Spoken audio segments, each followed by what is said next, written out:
21 जुलाई 2025, ढाका, बांग्लादेश। एक ऐसी तारीख जो अब हमेशा के लिए दर्द और गम की पहचान बन गई है। सुबह का वक्त था। लोग अपने अपने कामों में लगे हुए थे। सब कुछ सामान्य लग रहा था, लेकिन कुछ ही पलों में आसमान से ऐसा कहर टूटा जिसकी किसी ने कल्पना तक नहीं की थी। बांग्लादेश एयरफोर्स का एक F-7 लड़ाकू विमान, जो एक नियमित प्रशिक्षण उड़ान पर था, अचानक नियंत्रण खो बैठा और दुर्घटनाग्रस्त हो गया। और यह हादसा किसी खुले मैदान में नहीं, बल्कि एक स्कूल की इमारत पर हुआ, जहां उस समय मासूम बच्चे पढ़ाई कर रहे थे। प्रत्यक्षदर्शियों के अनुसार विमान पहले आसपास के नारियल के पेड़ों से टकराया और फिर बड़ी तेजी से नीचे की ओर आया, और फिर देखते ही देखते वो स्कूल की इमारत पर जा गिरा। विमान गिरते ही एक भयानक विस्फोट हुआ और तुरंत स्कूल में आग फैल गई। पूरे इलाके में अफरा-तफरी मच गई। लोग चीखने लगे, दौड़ने लगे। कुछ बहादुर लोग तुरंत स्कूल के भीतर दौड़े, जहां शिक्षक और अभिभावक बच्चों को बचाने की कोशिश कर रहे थे। लेकिन कुछ बच्चे अंदर ही फंसे रह गए। उनकी चीखें, उनका डर आज भी उन लोगों के कानों में गूंज रहा है। राहत एवं बचाव दल तुरंत मौके पर पहुंचा। दमकल विभाग ने आग पर काबू पाने की पूरी कोशिश की, लेकिन लपटें इतनी भीषण थी कि काफी देर लग गई। आपातकालीन सेवाओं ने घायलों को नजदीकी अस्पतालों में भर्ती कराया। विमान का पायलट भी घायल हुआ है, लेकिन उसका बच जाना किसी चमत्कार से कम नहीं माना जा रहा।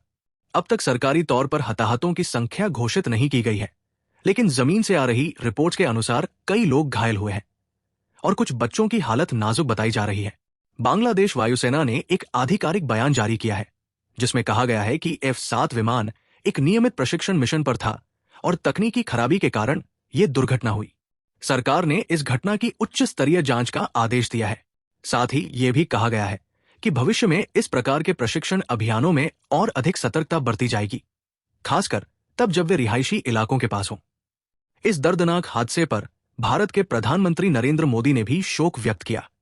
उन्होंने कहा, इस कठिन समय में बांग्लादेश के लोगों के साथ भारत पूरी तरह खड़ा है। उनका यह संदेश सोशल मीडिया पर काफी वायरल हुआ और दोनों देशों के बीच के भाईचारे की भावना को लोगों ने सराहा। दो देश, दो सीमाएं, लेकिन इस गम में दोनों एक साथ थे।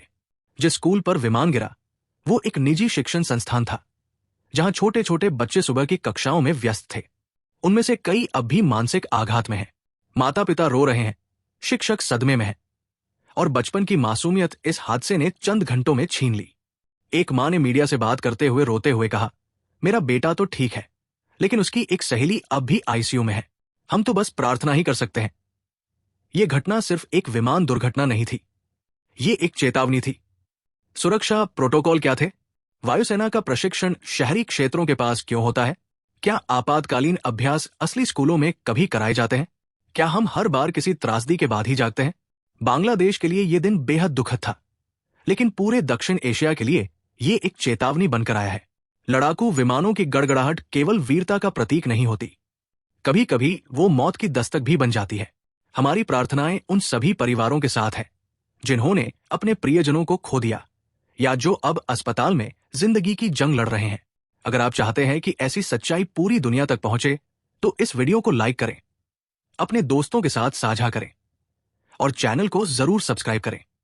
यह सिर्फ एक खबर नहीं, एक जिम्मेदारी है, आपकी और हमारी।